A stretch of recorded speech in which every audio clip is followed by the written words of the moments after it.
Hi, Wayne here from Sears PartsDirect. Today we're going to show you how to replace a refrigerator door gasket that presses into a groove on a French door refrigerator. The door gasket seals the gap around the door to keep the cold air in. You might need to replace it if you notice excessive frost buildup and reduced cooling, or if the gasket is worn, cracked, or torn. Let's get started. First, to smooth creases and folds in the gasket, carefully warm it with a hair dryer or a heat gun on a low setting. Be careful not to melt the gasket. You can also soak it in warm water. Unplug the refrigerator or shut off the circuit breaker for the refrigerator. Pull the gasket out of the track, starting at one of the corners. You may need to tug the gasket firmly to get it started.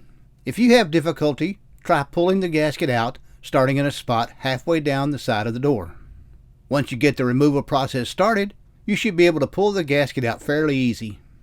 If the flipper mullion on your door blocks the gasket, remove the flipper mullion.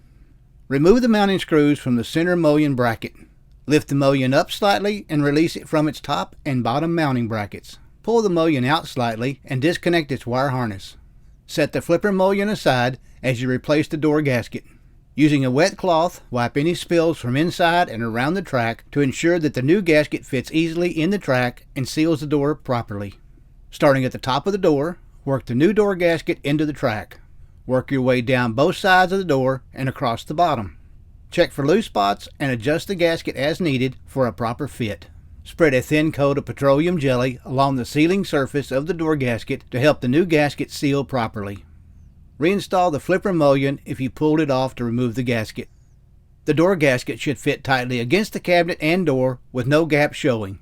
Smooth out any creases that causes gaps. Push the door gasket further into the track to eliminate gaps. Restore power to the refrigerator. Use the same procedure to replace the freezer door gasket. You can find more DIY tips in the repair help section of our website at SearsPartsDirect.com/DIY. We hope this video helped you out today. Thanks for watching, and subscribe to see new videos as soon as we post them.